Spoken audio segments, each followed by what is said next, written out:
Hi guys, I'm Jim and this is Jim's Fix-It Shop, and today I'm going to take apart this differential. Now, I know you're probably going to say, you've taken them apart before, but this one is different. Or I should say, the fenders are different. This is the only one that I have ever actually worked on or seen. This fender and the other fender do not have bushings. These have bearings. And it's, you don't just slide them off once you get your bolts out. There's a collar on here that locks the bearing to the axle. Yeah, I'm going to put on my funny gloves. Now, some of these collars are just held on with a punch. I'll take this one off and show you how that works.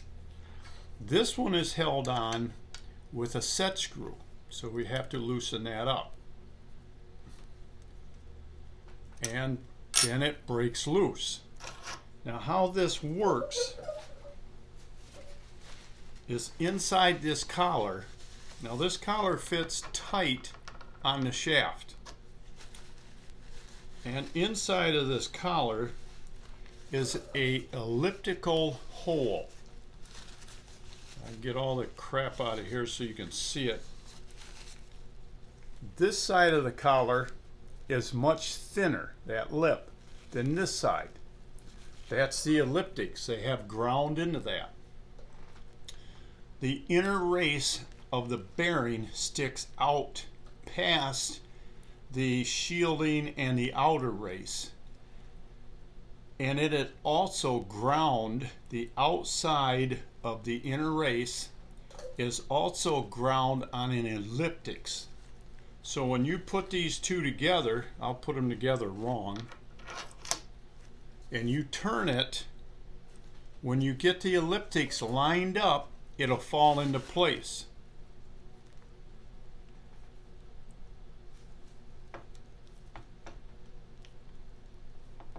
My bearing's turning. There, fell down. Now what you want to do, some of these are strictly held on by putting a punch, I don't have one here, putting a punch in this hole on this side. And you hold the axle, or have somebody hold it for you. You put a punch in here and you drive it with a hammer, and it locks the two elliptics together, and that's all it holds it. The newer ones, they added a set screw because some of the other ones would come apart over time, and then your bearing's not working properly. If it gets loose and the bearing starts to get bad, what will happen is your axle will spin inside of your inner race, and that will ruin your axle. And at that point, your bearing's already junk, so you don't have to worry about that. But the inner race of a bearing is heat treated. Your axles are not. So it's going to wear your axle out. So you want to make sure you get, if you got a collar that just drives on, you want to make sure you hit that good and lock it tight so it doesn't vibrate loose. But if you have the newer style with a set screw, that's much better. Now, the only reason I'm tearing this apart is because it has bearings. This is the first set right and left fenders that I've ever had that has bearings in it. What am I going to do?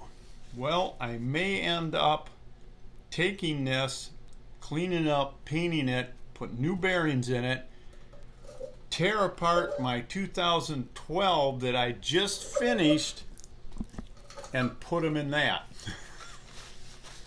But with the bearings I put in there and the things I've done to the, or I should say the bushings I put in there, and the thing I done to the bushing, I inserted a brass insert with 1/1000th clearance between the ID of the brass and the OD of the shaft, I shouldn't ever have a problem with that. So I don't know if I'm going to go through all that work or not, but I want to take this apart and see if it has a 8 or a 4 pinion gear in it. So let's start ripping this sucker open. We'll see what the grease looks like when we get it opened up.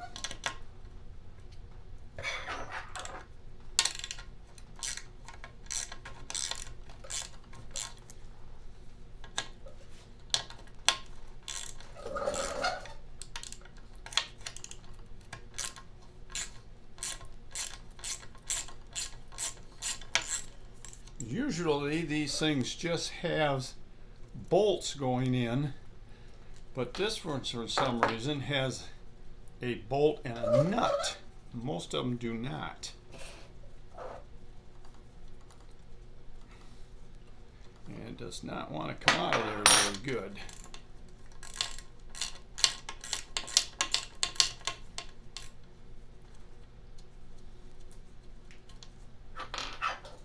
And there's one on this side.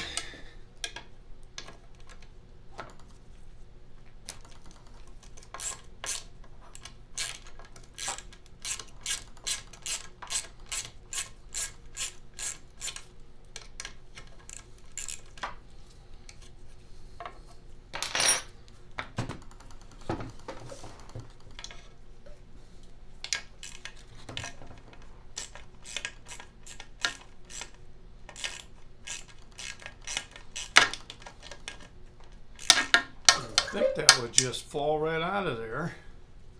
I got the nut off it. That sure doesn't want to.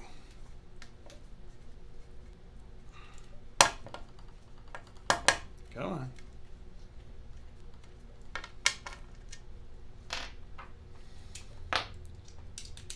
Now I have my board on here with the hole in it to hold this thing.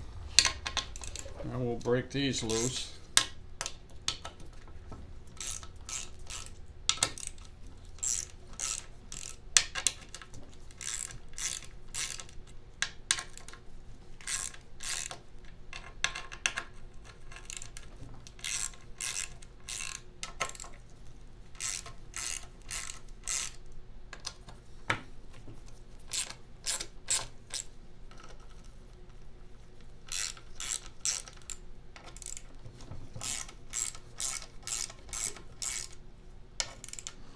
Now I tore apart this entire machine. It is a rectangular tube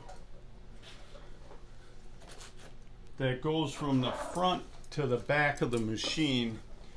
I prefer the round tube machines just because they're so much easier to work on than these are. So I just got a hold of this for parts. I completely disassembled this machine, and all of the parts are for sale. If you're in need of anything, just let me know.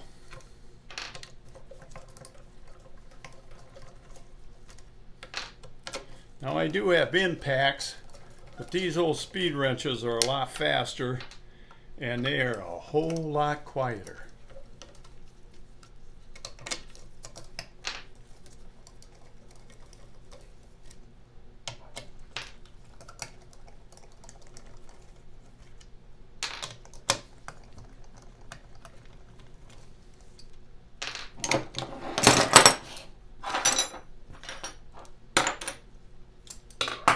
Yeah, we'll take this big nut off.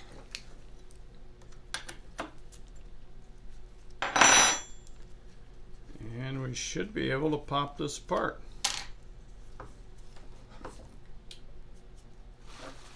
I may have to go over and get a putty knife.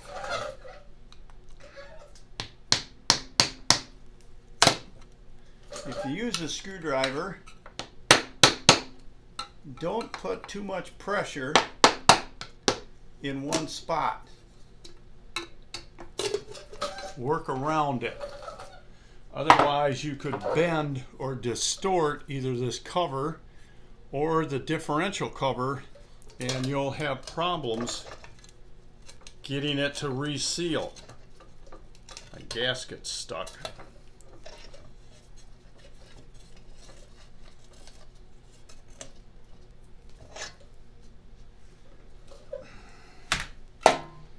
Well, this snapper lube doesn't look too awful bad. It's still pretty, well, pretty wet. The only problem, it's empty. There's nothing in it.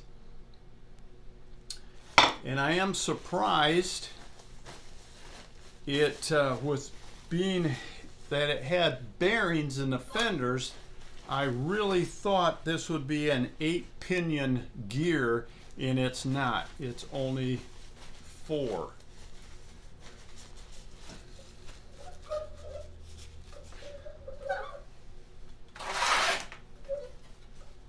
Well, I gotta grab some stuff down here on the floor, my tray, to start piling the parts in so I don't make too big of a mess. So if you need any parts, let me know. Like I said, most all this stuff will be for sale, with the exception of the fenders. I think I'm going to hang on to those myself.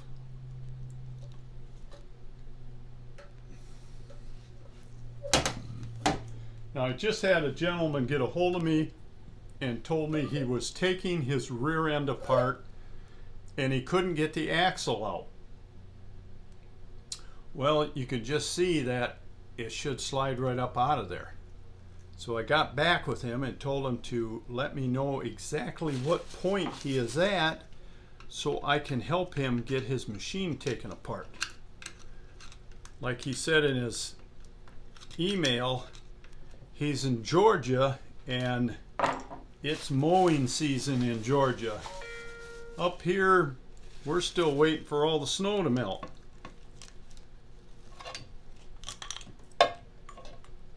There's the hexagon shaft, and that looks to be in excellent shape.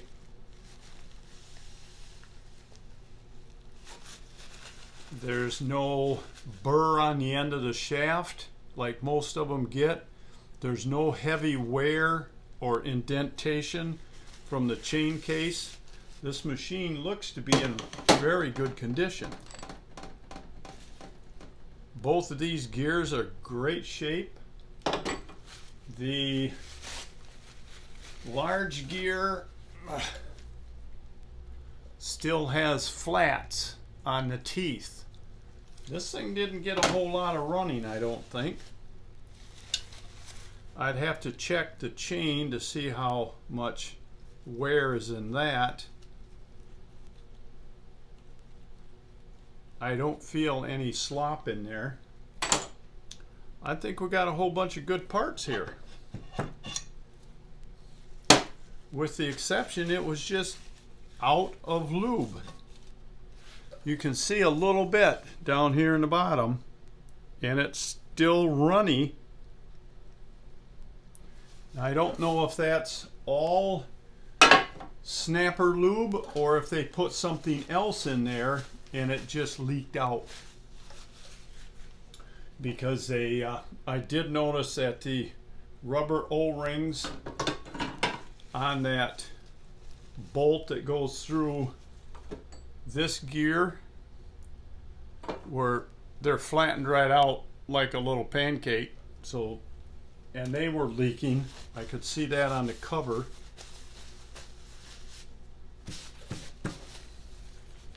But I'm pretty surprised that it's in as good a shape as it is. Now here's our good old Snapper lube. It's set right up like grease. That's kind of why I don't like using it. I like using 80-90 gear lube, but there are a couple things you need to do to your machine before you can put that in it. because it is thinner and it will leak out if you don't do what I do to them to keep it from leaking out. But if you see anything you need, let me know. There's a little burr up on top of this gear from wear, but it's not bad. And like I said, I've got the entire machine. The rear bumper is the one piece, the U-shaped. It's not the two straight ones. I got the shift plate, the shifter, the steering wheel, kingpins, pilot bushings. And the pilot bushings are different in a hexagon, in a rectangular tube. I'm thinking of the hexagon shaft. And then they are in a round tube. There's two styles for a round tube, and the hexagon, there we go again, the rectangular tube also has two bushings, but they're completely different than the round tube style. So that's it for now. I just wanted to tear this apart and just show you how easy it should come apart. My one viewer's having an awful time, I guess. So if you have any questions or comments, put them in that box below or send me an email. I don't know if you've been hearing my phone going off, but I just put a video on about rigid tools, and I'm going to be uploading this one right now too.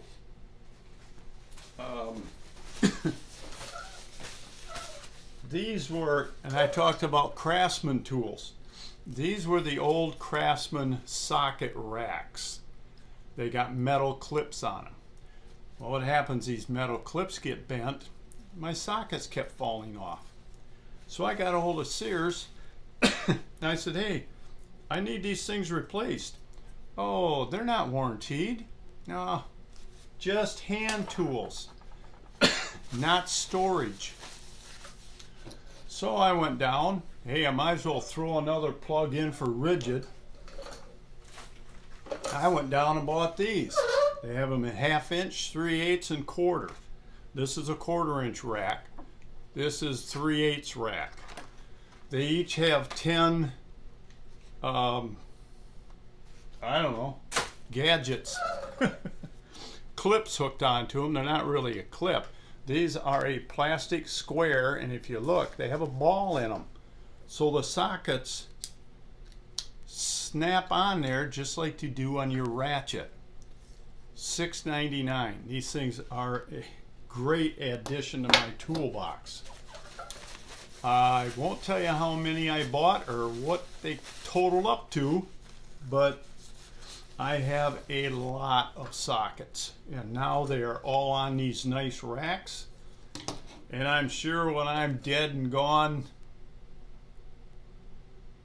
the recipient that's going to get this big box over there will be happy that I did this. So that's it. Please subscribe. I want to keep this station going, but if I don't get subscribers, I may have an issue with that. So subscribe, keep watching, work safe, have fun, and let's get snapping. Talk to you soon. So long.